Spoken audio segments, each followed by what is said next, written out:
Whenever I sing that, I think of the Nirvana. Hello, hello, hello.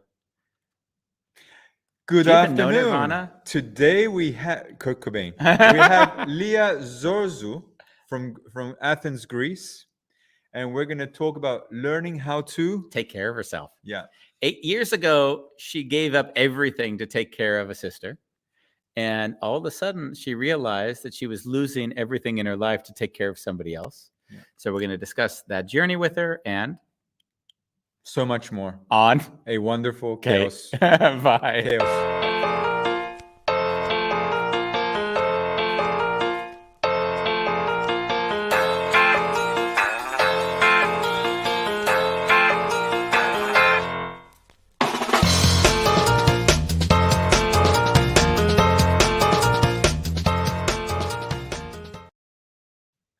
The things we discuss behind the scenes. Behind closed doors. We will never, well, you would know.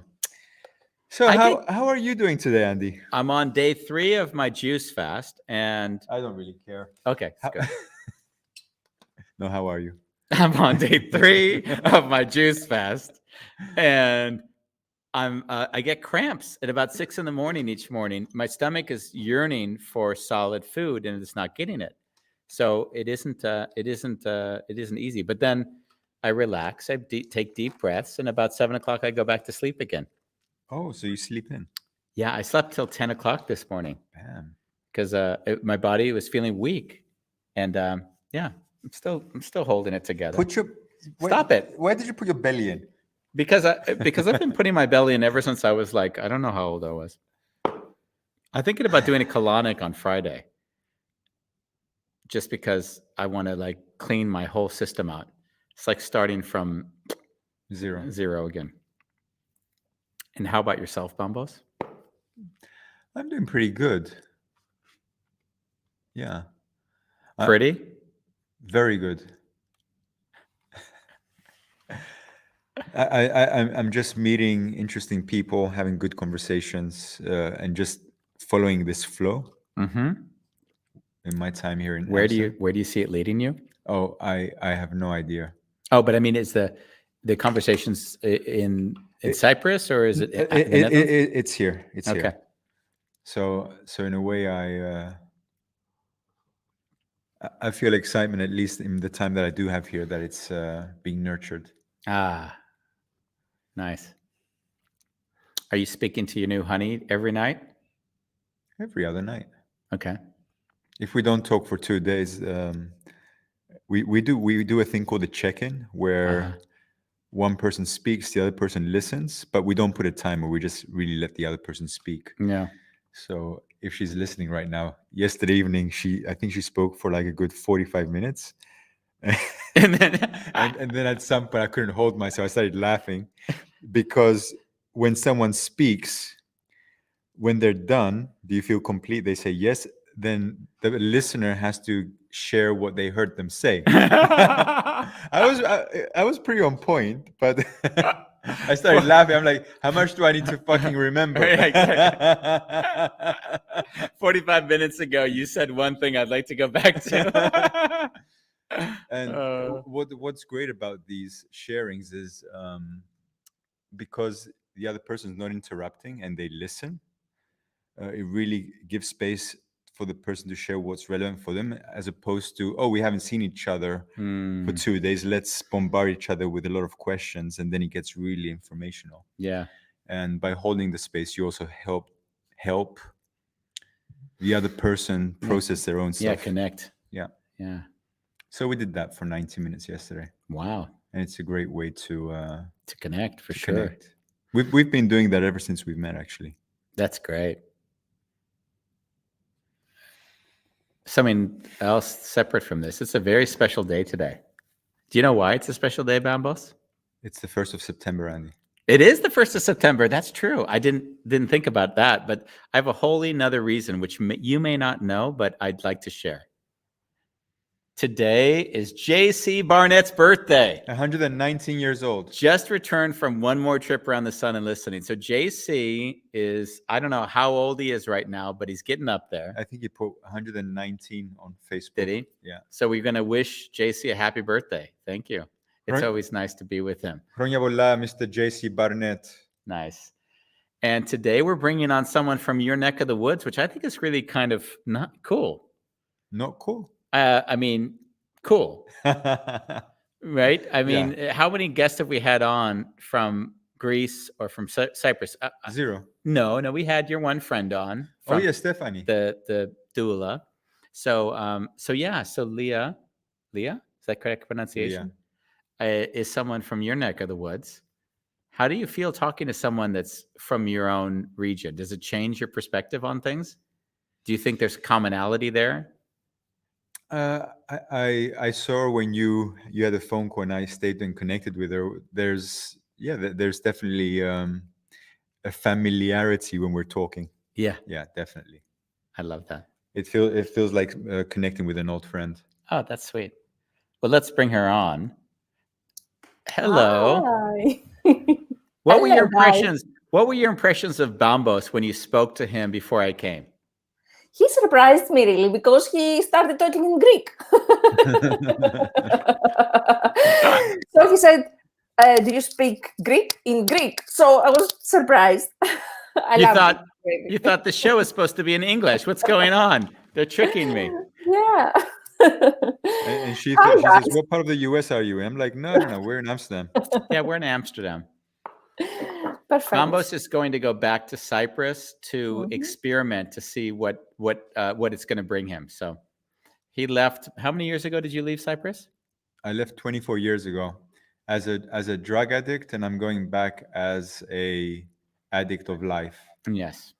I love this, and I love the holding space with your partner part as well. I love it, and this is the best way to connect, as you said, to hold the space to let the other one speak. When I heard the story of you and your sister, I hear you double. I hear myself double, and I'm Bulalang JC Barnett. Let us know how the sound is on your end. How bad are double hello? That's better. Yeah. When you said that earlier before we came on that 8 years ago you dropped everything to go take care of your sister, and I'm curious about this because I've often seen or felt like when we'll discuss different cultures, that when Bambos tells me about the Greek culture, his is Cypriot, of course, but similar, that there is a degree to which there's far more self-sacrifice for your family than in other cultures. Would that be true? At the moment, I work with people all around the world. Yeah. And we give roles to our kids without realizing. And I think it's not a matter of culture, although some cultures may embrace it more. Yeah. I see it everywhere, in Vietnam, in Australia, in the UK, everywhere. So I don't think it's a matter of culture per se. It is a matter of giving roles to our kids without realizing it, put them in positions that serve ourselves as parents. And this is what happened with me and my sister. Without realizing back then, my role in my family has been always the caretaker, the giver, without being asked. Okay, no one asked me to help, but I would run to help. What was behind that? Was it automatic or? I didn't feel and think that I had a choice. That was my reaction. That was my immediate reaction. And I will tell you later on, as I started working with that, I received other perceptions of other people that were different. And this was the first time that I thought, okay, this is not a universal reaction. This was only my reaction. But I had the role of the achiever, of the person who always succeeds on themselves, and the one that tries to help, putting themselves further down on the priority list. And I didn't realize that. I have been doing that all my life, but until then, something else. I had traveled around the world. I had lived in the UK for 16 years. I had done a master's in the PhD. I had amazing businesses. I had really good jobs. I had a family and a son. I had outer success. Okay? But still, I wasn't following my heart. This is what I found out. And what happens that in that situation with your sister, what was it that caused you then to have to take care of her and drop everything in your own life? I was running my new technological startup. I had won awards. I was following my dream to do into entrepreneurship. And I was talking to investors. I had lived a year and a half, in paradise. I loved it. And in that moment, my sister, who was 2 years younger, who was recently divorced with 2 young kids, was diagnosed with a very rare form of sarcoma, which is not cancer. It's another disease. It's very aggressive and very unique. 8 years ago, there were no specific clinics and specialists to treat with that thing. And my immediate reaction was to leave my team and my startup. When you run your own business, you are the leader. You inspire everyone. You are the heart. So I stopped that. I started going with her at the doctors. And in the evenings, I would do research all around the world because I was coming from academia. Academia had, I know how to do proper research. So I would research institutes all around the world and doctors and treatments to find the best treatment. And 3 months passed. And at the end of 3 months, my sister had a plan and a team of doctors. And I was left depressed, not clinically depressed, because people have asked me that. No, I didn't have a doctor to say that. But I was lying in bed. I didn't have my inspiration, my passion that characterized me as a person. I couldn't take care of my son, and the relationship with my husband was at least shaky. Wow. And I was 40 years of age, and it was the first time in my life that I honestly looked at my life and said, Lia, you're doing something wrong. What are you doing wrong? And I kept repeating to myself, I'm not happy with my life. I'm not happy. I have everything that others have told me to have, and I'm not happy. And it was the first time in my life, and I think I need to give time on this. It was the first time in my life that I asked for help. Wow. Outside of friends and family. Okay? Until then, I thought I should go through life on my own.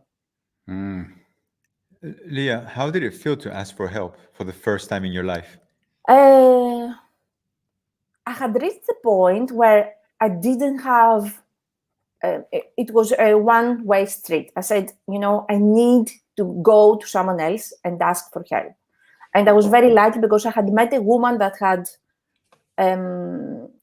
actually impressed me with her experience. She was 75 years old when I had seen her. She was talking to parents on how to, deal with parenthood. And I was impressed. Okay. And I remember feeling that she knows, she has experience. She was 75 years old. So I remembered her. And this, remembering a specific person with the fact that I was saying, I don't like my life, I want something else. Being honest with me, and with me, not with everyone thought, was the thing that helped me and supported me on going and asking for help. What help did you ask for? Okay. So I went to a systemic psychotherapist. Systemic psychotherapy is based on the fact that we don't deal with the person as Lia, the entrepreneur, for example, we deal with the person with all the different hats that she wears. Because Lia is a sister, is a daughter, is a friend, is an aunt, is a business owner, and many other. She's a wife, she's a mother. So working in groups, sharing experiences and going through roles, you identify who you truly are and you connect with your emotions. All this work is based on emotional intelligence. And back then, I can surely say that I was like a general. People would ask me, how did you feel? And I would say, I'm fine.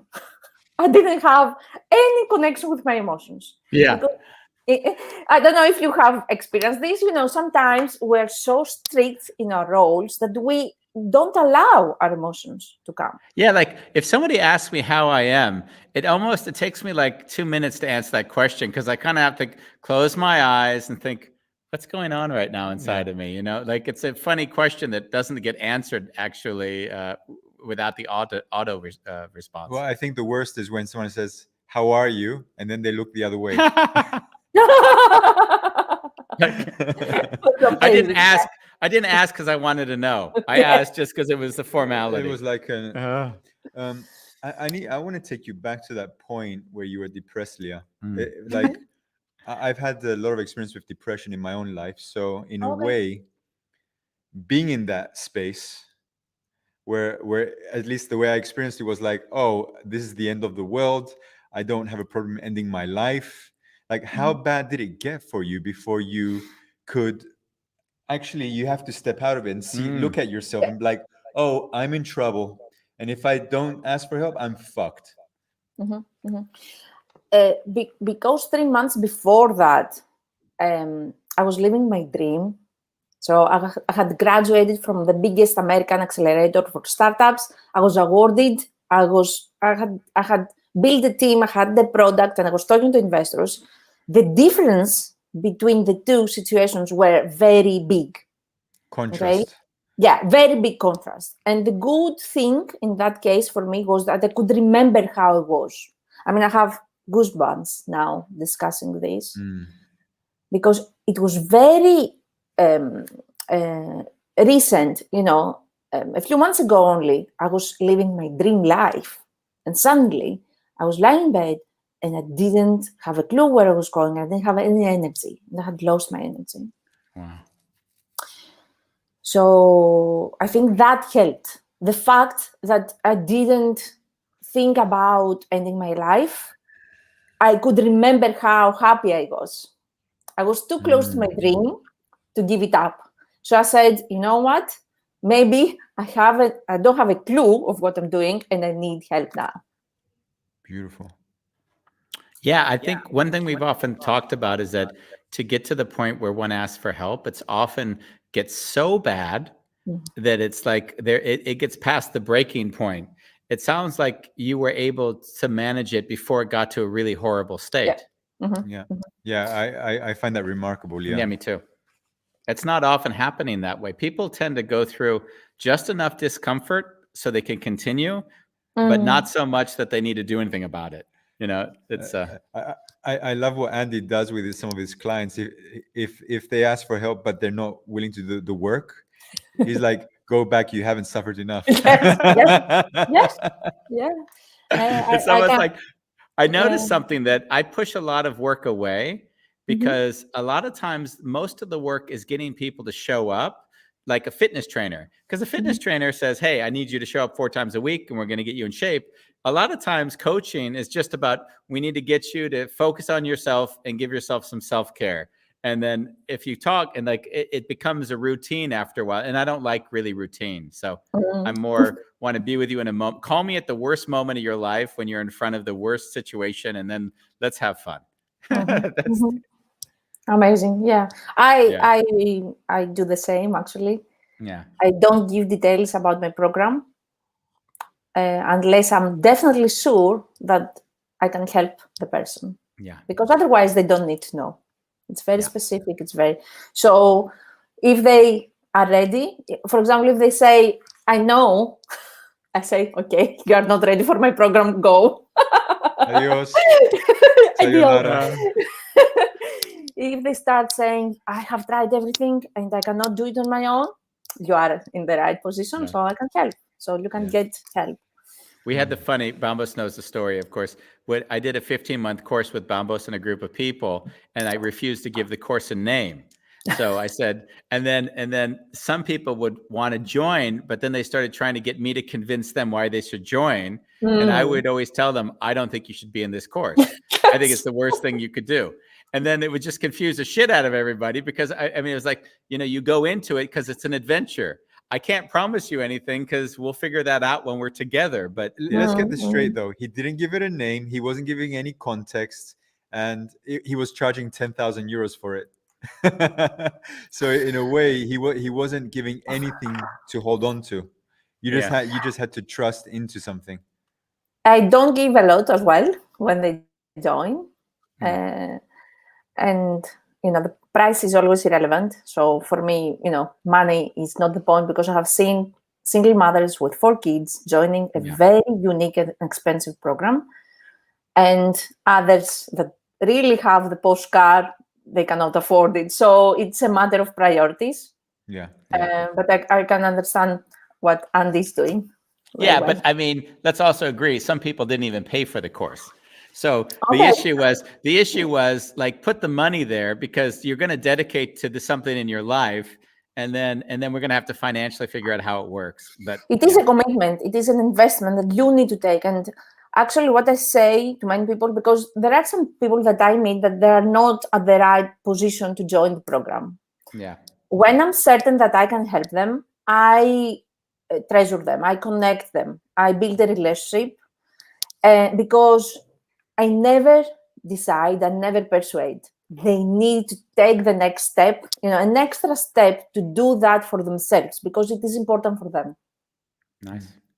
Yeah, sounds like we're very aligned. Yes.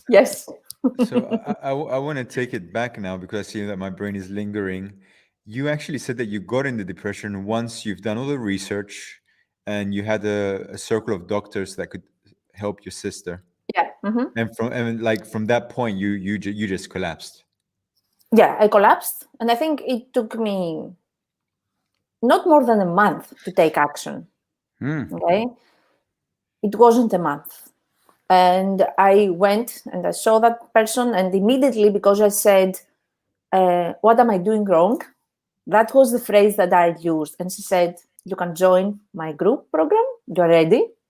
Because there are so many people who go and they believe that outer circumstances lead their lives and they are responsible.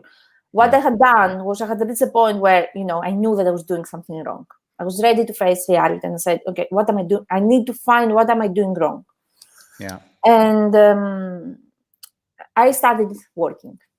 And it was through that work that I realized that the role that I had in my family since I was a little girl was the one of the achiever and the doer and the savior. And my sister, on the contrary, was given the role of the person who cannot do anything themselves, and the person who will need support. Possibly a husband. Which is not true. Okay? Clearly. Yeah, this is not true. It's just the roles. It's the roles that we narrations we create for our lives. Yeah. Yeah, but it's not that we create. We don't have a choice. Actually, I learned from my training, because after the work that I did on myself, I got trained to use this group methodology. So as soon as a mother is pregnant, the role is given to the unborn child. The role of that child that the child will have in their relationship, in their partner's relationship. So as kids, we don't have a choice. And in order to survive in that system, parental system, we need to play that role. We need to, to wear it, to put it on, because otherwise that system will throw us away. I was going to say, it's always funny, because like the archetype, as you spoke, the first question was like, you must have been the oldest child, right? Because in a way, the archetype of the oldest child is often the one who's the caretaker, the one who supports. I even saw in my own relationship, I'm the youngest of the 3 kids, right? 3 boys. And my oldest brother was very much took the role because my parents got divorced. He was very much the one who was almost replaced my father. He was responsible for the two of us. And I saw how hard it was to break that. Like it's still being broken. It that much of a lifetime. Yeah. And so I guess part of this archetype, what I'm hearing is it's really part of the roles which are implicit just in how we live. That's what I'm hearing from you. Yes, I am the older child. I have seen in my line of work, though, young children having the role of the older kids. Okay. So I have seen the opposite as well. Yeah. Yeah, we had a friend who posted a really sweet video today. She was on the show, what's her name, the ADHD, where she said, Sana. She posted, one of our guests on the show. She said that when she was a kid, she was told how smart she was. So in a way, she then, when she didn't know something, she felt very uncomfortable because she couldn't fulfill the role of now being the person who knew. It sounds very similar. Yeah, it is very similar. And what I was thinking right now is that although we play these roles and we wear them, our families embrace them all the time. While I was running to the doctor, sometimes I would take my sister's test results and I would go to the doctors on my own. And my mom would say, "Thank God we have you." Yeah. So she was embracing the madness. She was embracing the crazy things that I was doing because I had left my business, I had left my family. And it's not a matter of love. No. I think I was naive enough to believe that I can save her. Yeah. And when we're trying to save someone else, they hate it. They have resentment towards us because they're not grateful. They cannot be, because they don't need this from us. Yeah. They need to be heard. Nothing more. And when I started working on myself, 2 years later, I started being there to my sister as a sister and not her savior. Yeah. So was that challenging for you to step from that role to the other role? I was working on myself for 2 years until I was able to understand into my heart that I cannot save her. Wow. I cannot help her. And whenever I've made a change in my life, in how I stand in the world, there's always people who know the old bambos that try to pull me into that role. Yes. How did that dynamic work for you in the family anyway? Okay. Oh, this is one of the best questions, Bambus. My sister loved it because she suddenly could be with me and she wasn't feeling less than me. She was feeling equal because I was giving her space to feel equal. I would shut up and not give any advice, finally. My mom told me, how have you become? Yeah. And she hasn't actually. She still cannot accept the new me. Oh. I'm someone that she cannot recognize. Yeah. And is not accepted. This is a very hard thing for me to discuss. And it's the first time that I discuss it on an interview. If I discuss it with my clients in the group work, because I share a lot of me and my experiences, but this is the first time that I actually open up and say, people will reject you. My friends reject me. They cannot connect with the new me because if they accept the new me, they have to change. But it's okay because I accept finally the new me. I like Lia. Yeah. And how was it for your husband and your son? Okay, my husband is very proud of me now, and he has been working with himself for the last 4 years. He has, because he saw the difference that He was the perfect child in his family as well. And although he didn't have to face something so hard, he had his own demons to deal with. And actually, my son, because, when something like this was, when someone was asking me to be perfect, I was asking my son to be perfect. Oh, yeah. I wasn't, without realizing, of course. But when I realized what was happening to me, I started taking the pressure from my son. So now he's an 11-and-a-half-year-old boy. He can live without his mom and his dad. He's away on holiday still. He doesn't want to come back, which is amazing because, when kids go away and they're happy, they don't feel that they need to be with their parents to save the relationship. Yeah. They don't feel that their parents need them to be there with them. They believe that their parents are okay. They're happy on their own. So I was away with my husband on a Greek island over the weekend, and he is with his grandmother, and he's having lots of fun. Because grandma lets him do whatever he wants to do. Yes.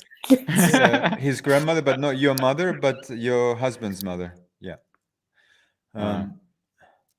It's funny when we start to take responsibility. I've actually discovered this for my own life. When I start taking responsibility for myself, and I start living for myself and as love, and not needing anything from anyone, people have the choice to meet you there or move away. Yes. And I'm happy to say, in my case, my family, we've really healed our relationship just because I don't need anything from them. I think, but I mean, in their defense, they've got accustomed to an individual being a certain way, and so when we change, it confuses the hell out of the people because they rely on the other version of us because that's what they've familiarized themselves with. And in your case, of course, I guess your mother judged you for potentially being not kind to your sister because you weren't giving the same energy as you were before. I'm assuming that. Yeah, I don't want to go there. I don't know if this is true, to tell the truth. Maybe she still expects more of the old Lia, but she's not getting it. Yeah. And I think I'm confident and happy enough with myself, and I have started loving myself without. I'm not trying to fulfill other people's expectations. I try to fulfill mine because other people's expectations can change every day. One day they can want Lia high, tall, and the other short. So you never know, and you will run like a headless chicken trying to satisfy everyone. Yep. Thanks for doing that, by the way, just now, because like I said, it was an assumption, and once the words left my mouth, I was like, oh, so thank you for owning it. Yeah. I've seen when individuals change that the other people have like kind of a stages of death process they go through. Because like they have to mourn the loss of the individual who they thought was there that's no longer there. And then they have to kind of mourn that and go through that process till they kind of assemble another relationship with somebody else, but it's not the person that they thought that they had the relationship with. So it's like the relationship sort of redefines itself with as if you're another person to them. That's what at least the ones I've seen that were healthy. And it may never happen. Yeah, true. I use the example of a bowl of fruits. When you take one fruit out of the bowl, the other ones need to rearrange themselves. Yeah. This is what happens with us. We change, and the relationship needs to be adjusted, to be changed, to form, to have a relationship. Yeah. But what I say to people and what I try to help them with is to dare to find who they truly are and who they are, and whether they're happy with themselves, whether they can stand themselves. Yeah. Because you said, Andy, you noticed, you mentioned something about your belly. When you don't like something on your body, you reject it, and your body is never going to do what you want what you want it to do. It reacts because every cell in your body has its own brain, vibrates. This is what emotions are. So if you feel that you don't like something on you reject part of you. I don't recognize him not liking, by the way. I was gonna say, I love my belly. I don't know about Okay. like for reference, what comes up for me? My digestion system has not been running well, so that's something. Okay. We Just changed for the conversation, but yes, let's go there. When we talk about his belly, though, we did a show called The Guru Show, and Okay. he played different gurus, and on one of them he took his shirt off. Like, no problems here. Yeah, I don't have a lot of boundaries. The only reason I have boundaries is because my wife, because she really would be embarrassed if I allowed myself to be like walking the streets naked in Amsterdam. Like that would be a bit too much for her. Even those our dear friend Steven Borchouts, who Yes. we've also had on the show, he posted on Instagram a guy riding through Vondo Park nude. Naked. Yeah, we had a naked bike street. There was, I don't know if you saw that. That was going on this weekend. There was naked biking throughout Amsterdam. So was that the case? yeah, down the street. In fact, just right down the road, there were just naked people just driving down on their bikes, That's nice. That's the kind of thing you get. That's the kind of thing you get to have if you live in a city like Amsterdam. Yes, I love the city though. There were some things that came up for me when you were talking. You've mentioned that when you shifted a little bit of how you were taking care of yourself, can you give me an idea of what it really looked like? So, I mean, like what's a situation that would have happened before that won't happen now? Like what? Because for me on this side, I can't imagine why, if you were taking care of yourself, you wouldn't, for instance, have a relationship with your mother, because so there had to be some change in your behavior. What would that have been? To be true, and I don't say that I don't have a relationship, but I don't have a close relationship. Yeah. Okay. So I see them, they see us, but it's more typical than it used to be. And maybe it happens like this because, for example, I need to put clear limits on how, on the space that I want to give them. Yeah. Because I have seen my sister dying because of this. My sister didn't die because of an illness. She died because she was trying to be the one that others wanted to be, and she couldn't, unfortunately. Yeah. So taking care of myself means not cooking. One, we can live as a family, healthy family, that, I love my husband and my son, and I take care of them. But there are days that I don't want to cook. So we'll have takeaway or something frozen. I don't care. Before, I would make sure, or I would feel guilty. I could, maybe I would have done the same, but I would feel really guilty. Now, I will just say, what kind of takeaway do you want? Κυρία Κοντόπουλο, γύρω σας παρακαλώ. Hey, by the way. Yes, and my son loves takeaway now, of course. I was going to say, does he also arrange the takeaway, or do you even do that? Have you said, guys, I'm not even going to arrange it, or do you still even arrange the takeaway?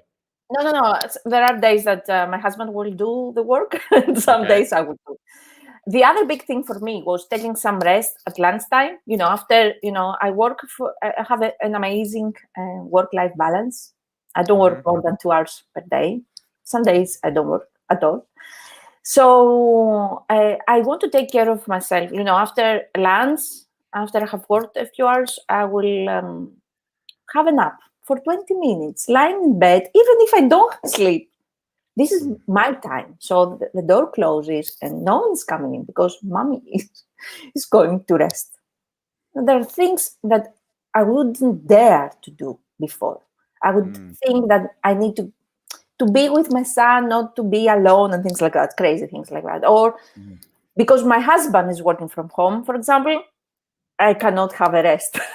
There are so many kinds of habits that I used to have that I don't have anymore by choice, that, have created the life that I love. Wow. I have many love more. Yeah, I'm actually not, and maybe it's uncomfortable, so I do ask knowing, but like in relationship to your mom, what would be the things that she would have been not happy with in your change of behavior? What are the things you think that she wasn't happy with? What do you mean? She Well, wasn't happy before or now? no, now. What are the things you changed in your behavior that makes that she wouldn't be happy now? Okay, I don't call every day. Wow. Okay, yeah, we don't have to speak every day. I'm not picking up the phone after we've had a discussion. I'm not there every single time that they will ring. Yeah. Or I may, because of work and because of life, because of business and family, I may not speak to them for a week. Yeah. Okay, that's life. This doesn't mean that I don't love them. Yeah. I love these examples, because these examples are so light. They're actually just you slowing down your own life. Has nothing to do with the other person, actually. You're just not making yourself available to every notification. Yeah, you're like saying, I'm taking care of me first. It's not like I expected something like, you know what, Andy? I called her up and said, I'm not dealing with any more of your bullshit. Like I expected something dramatic, not like, Andy, I just set up so that I could live a bit more comfortable life, and that made her. But you're right. Isn't that funny how people feel like they're entitled to our time and energy, and they get resentful if we don't give it away, and they don't even understand that that's our time and energy that's getting soaked up, as opposed to seeing it as an act of self-love. Yeah. Wow. Yeah, and it doesn't have to do with them at all. It only has to do with me and my life. And I don't know if you have experienced this with friends. There are some friends that they will call whenever something really awful, or they will just discuss the negative things. I filtered all those people out a long time ago. Yeah. So for me, the last 8 years have been, clearing the space.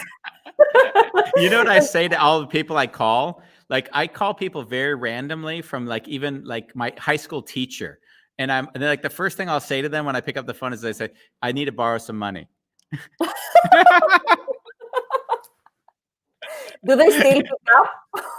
They all laugh at me because they already know, like, like I can't take a damn thing you say seriously, but I know what you mean, of course. Yes.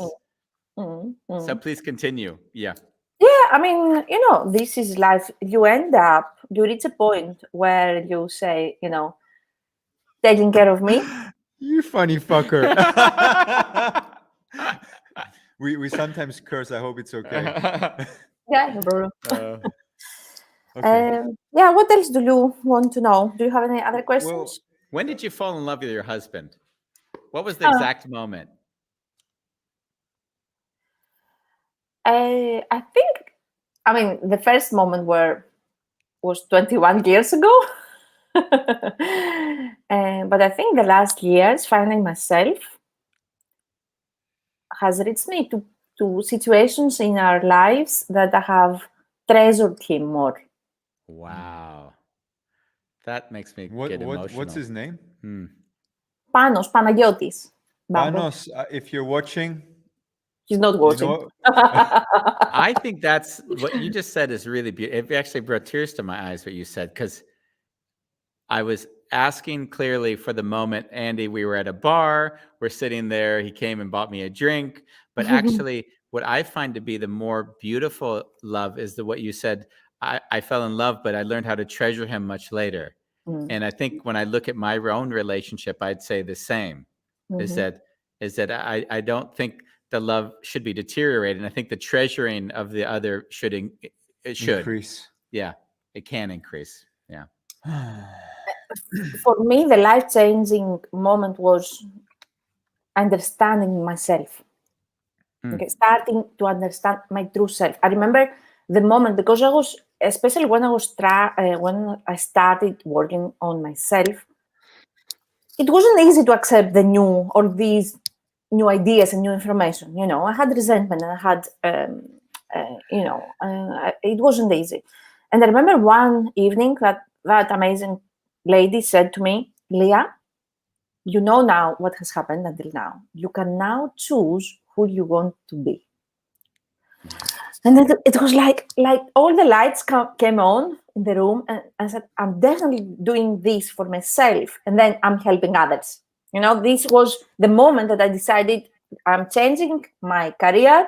I'm going to help others. I'm going to do it, go through it, get out of the way, get out, on the other side, learn, and then I'm going to be trained and help others. And I remember walking. I went out of her office and I was walking on the streets in Athens, and I was saying, what do I like? Do I like this or not? I was questioning everything in my life.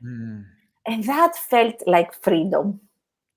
Yeah. It's almost like you're walking through life, like the same life, but with awareness. Yes.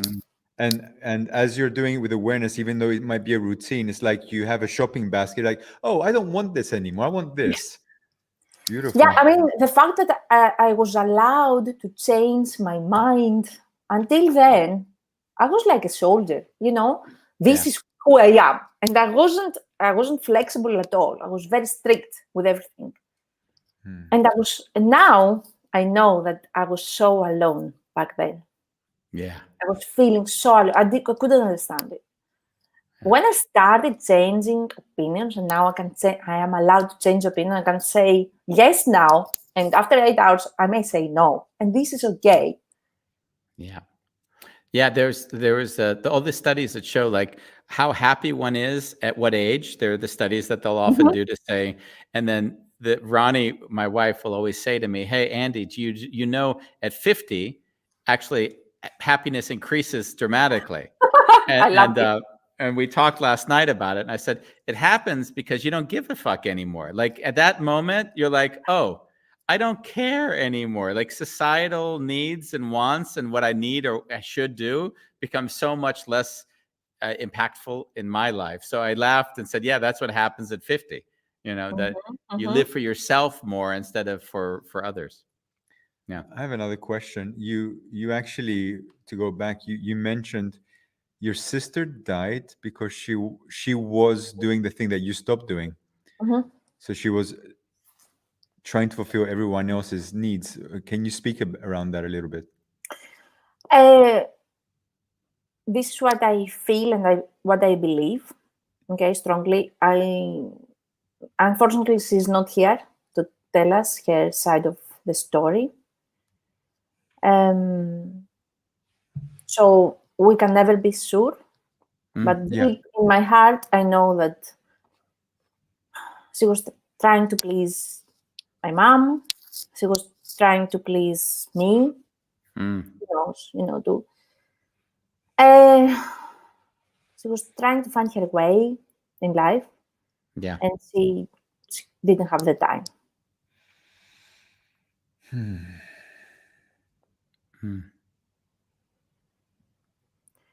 And we need to live with this now. And this is my big why. When I do everything on my own. I do my lives, I work, I only get clients from recommendations and from the free workshops that I run. And I am on Facebook and LinkedIn. These are the platforms that I use. And I do many lives, okay? There are days that I'm tired and I don't want to do them. These days, I think of my sister. And I say, if someone was live, was doing something more, maybe she could have found them and maybe she would be alive today. So I'm getting, as soon as I think this, I think there may be a person who needs to see me. So I get up and I do the work. This is my big why. I'm not here to save anyone. I'm here to take care of myself. But on my journey in life, I will make sure whoever crosses my path, who I can help to be there for them and to help them, and to help them see that there can be a different life, okay, a different way of living, a different way to connect with themselves.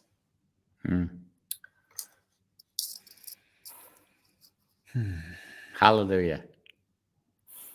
So you're no longer in the tech world. You're a kind of, you support people into finding another way of being in the world.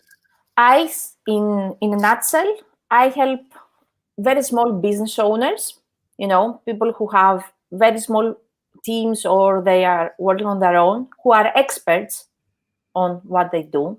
They can be more than 45 years of age or 50. These have a lower limit of age that I can work with. So they know they're perfect, and I help them find their dream lives, because there are so many people who don't follow their dreams, make a lot of money, because emotional intelligence and emotions connects a lot with the money that we earn. There is lots of guilt and misunderstanding around money and sales, and have their dream life. This is what I do. I help them find themselves, accept themselves, and love themselves first. Yeah. Because if you don't do that, then everything else doesn't work anyways. Because it won't be coming from love. Yeah. Yes. You don't really have a choice. How has that journey been for you, Bambos? Be more specific. Well, when she speaks about like her own journey of finding the self-love and then moving from there to start building the business, and then how do you see, because we'll often talk on the show in the past, especially about that, you moving through that journey. Well, I've always loved what I did. Yeah.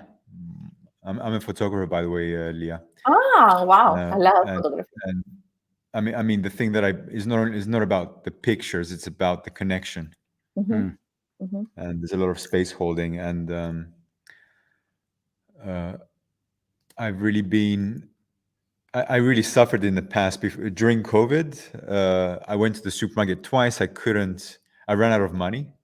And after my trip to Cyprus, when I came back, I made a shift in how I worked. I tripled my prices and I stopped giving discounts to friends, because in a way, all those discounts, which was about 35% of my annual income, I would give it to my friends or, to people that I liked because I cared for them. But I saw end of each month, I wasn't caring for myself. And I was like, fuck, I'm offering this. There's a lot of value that they get. And actually the price that I'm giving now feels so good. So since I'm back, I'm not financially suffering anymore. Perfect. I love this. Yeah. And I would say I spend half my week doing cold acquisitions on LinkedIn. And during COVID, when I would do that, it was fear. I need to get business. And now it's more like, every click is love. Yes. Yes. And it works, doesn't it? Someone asked me that, does it work? I don't know. What I do know is there's more joy in the journey and more trust in the process. And there might be a week or two where I don't work. And then there's people contacting me from a year ago who want to work now. So is it working? It's not a science. It works. As you described it, it works for me. Yeah. I think. I mean, it's worked that way for me. And every time it's not that way, it tends not to work. So I even it's funny because like you said it, and I have a visceral feeling. Like I know when I push the send button and I'm in a certain state, I kind of feel like it really does communicate the intention of the message. And if I'm in another state, I think it communicates the other state. Exactly. So it's kind of curious how it may even be the same written message, but I feel like if I'm intention is in a certain area that's either there's a nuance in how it's written, but it does feel like it lands very differently. And I'll tell you my theory around that. What's that? Because when you do cold emailing, obviously you're selecting the people. Okay. So when you're connected fully, you're actually tuning into the people that will resonate. And when you're disconnected, you're just being random and scattered. Yeah. So I'll say at the moment, if I send 100 messages, 20 of them will reply and say, hey, I love your work. Right now, we don't need anyone, but we're going to keep you in the loop. Yeah. Perfect. So, and I'm just grateful because in a way, I'm even grateful that they made time to message me back. Yeah. And the I fun love. thing, Go ahead, the fun please. thing that has happened to me on LinkedIn is someone to send me a message, and I was interested about their offer, and I replied back, and no one actually got back to me. Amazing. Come on, I need to know more. Bad marketing. There was that one message you sent out early on when you were just testing the waters, when you mentioned that you thought that they could upgrade their picture, they got offended. So let's just say I tried a lot of techniques. I tried this. a lot of stuff before I yeah. So I sent for I think for a week this message. Hey, I noticed you're not having a profile picture, or your picture is doesn't capture the best of you. Whatever it was. Oh, dear me. Yeah. It was beautiful. Now I need to feedback. I got the angry. You said, Andy, can I forward this email to you? And it was like a really angry email. It was like, who are you to tell me I don't look good in my picture? And you know what? I think I was the one that helped you write that one as well. Yeah, so you were. I have to take full responsibility. Like I can't actually separate from this. That's why I sent it to you. Because I'm like, okay, Andy, you helped me out with this. You got me into trouble. How do we navigate this? How do I navigate it? Oh, and you I don't remember how, but you did help me. Yeah, it was fine in the end, but we kept it very clean. Yeah, it was just a nice. It was nice to. Realized. The road to hell is paved with good intentions. Yeah. But I think that's what's fun also. Like, if you don't try something, you never know. No. So that's part of the journey. And look at us, we're laughing about it. It's not. It's just funny. I was laughing about it when it happened because I'm like, oh, I never thought that would happen, but it's obvious now. You know. Yeah, it seemed obvious, but I can understand not expecting to receive this. Yeah. Oh, it's because me and Andy like free feedback. Yeah. There's something you spoke about earlier, and I always used a word, and Bombos was making fun of me for a while because I kept using it on each show. And it was to something you were speaking to, which was that when you started to free yourself up and there was the self-love component brought into your life, that you started to look in the world, and the word I used for that was wonder. That there wasn't making fun of you. I love that word. Oh, but I thought you said, oh, there comes the wonder word again. You would always say that. but it wasn't. I love the word. Yeah. Oh yeah. So, but the one thing that I think is hard, I've tried to explain it to people how the life of wonder is experienced differently than the life of what's going on, and I want to control it, or I want to fix it, or like the life of wonder, as you were describing it, and it was that it's similar to what we just said with this email, was that the email sent out, and then the response is almost like a science experiment, and then you put two chemicals together, and then it exploded, and you're like, oh wow, I could have imagined that, but I didn't know ahead of time, right? So there's a joy in looking at life through that lens. Yeah, I thought about this while you were talking, and for me, it helps. Wonder is detaching yourself from the result. You're not focused on the result. You're not thinking about the result. You have faith in you and belief that everything is going to work out towards the best. You need to do this step because to take action like this, and you're certain, whatever the result, that you're going towards the direction you need to go. And I think intuition and trusting your intuition and your soul makes sense here, and this is what I help my clients with as well, to trust themselves because they feel it. We have the logical brain and the emotional brain, as you may know. We have data. We have all this data, and the intuition is data that we have collected, through all our lives. But no one actually told us that we should trust it. No one educated us. I mean, the system, the culture, the family, no one. Everyone says, you have to do the logical thing. This is not logical. So we end up living a life based on logic, but we're not happy. Okay?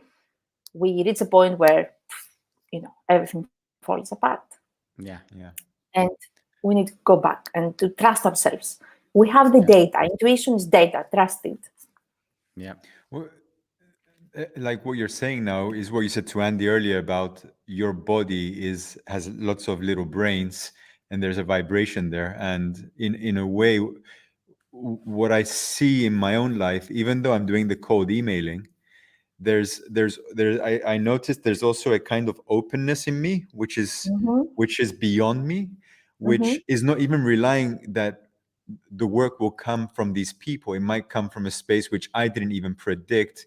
There is this. I'm not just relying on the 100 messages. Like someone might see the email and then they share it, and something else comes out. So it goes beyond the individual. Yeah, and I love your word trusting. And trust. and I think I am talking a lot about inspired action. You feel the action that you need to take if you connect emotionally with what you really want to do. Okay. Yeah. So you are inspired and you feel it, and when you take inspired action, you put your heart, as Bamboo says here, and you put your heart. Okay. It's not the result from that action that may help you, but that action may lead you. You feel confident, you feel courageous, so you will take another action and another action. Or mindset. And you will talk. No, I'm not very strong on mindset. I am heart set lady. Heart set. Heart lady. But I can understand where you're saying, and you take more actions and you get closer to the thing that you want to do. Nice.